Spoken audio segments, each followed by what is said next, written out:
gets to hear that not only do you not get a touchdown, but because you can't challenge it, you lose a timeout as well. Right, scoring plays can only be reviewed by the replay official in New York. A team is not allowed to challenge that, and the penalty is charging a timeout.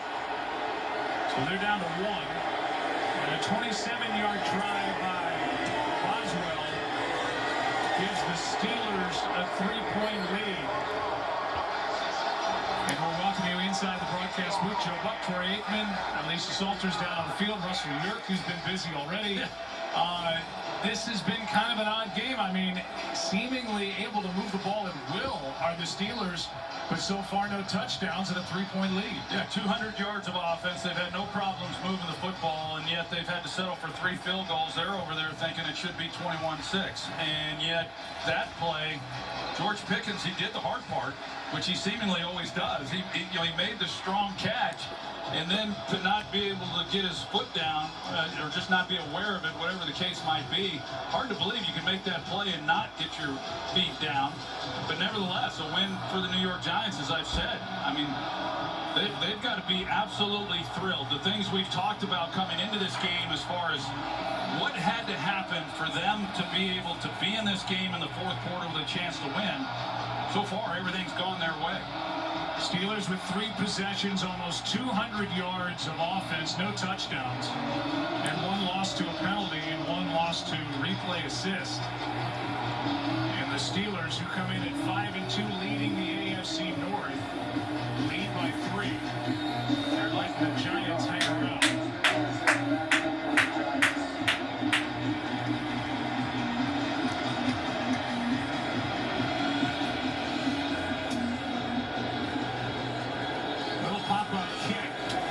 Taking a knee is Smith-Marset. Out to the 30 will come. Chris Hubbard getting his first start ever at left tackle. And kind of mixed results. And I think Brian Dable knew that. But he's primarily played the right side. And he's had very few starts then at left tackle. So you knew you're going to have to give him a little help, but they've done that. He's had some penalties. He's had some things go against him.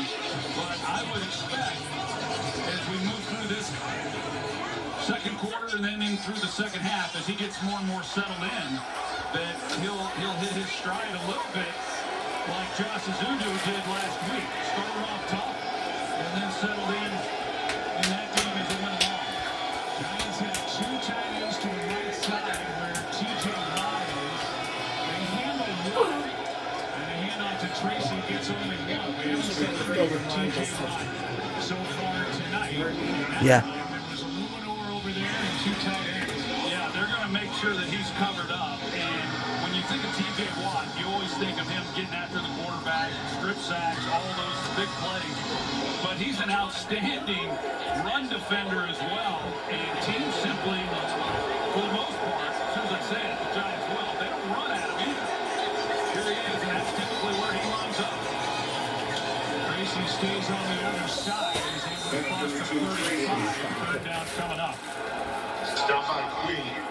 He's a tremendous player. He sets the tone on this defense. He and Cam Hayward,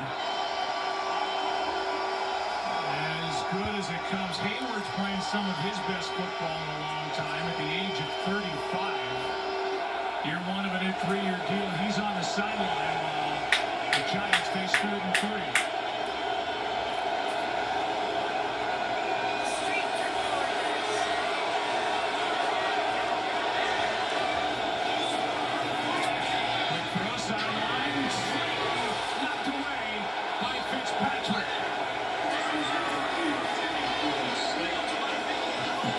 Slayton was open.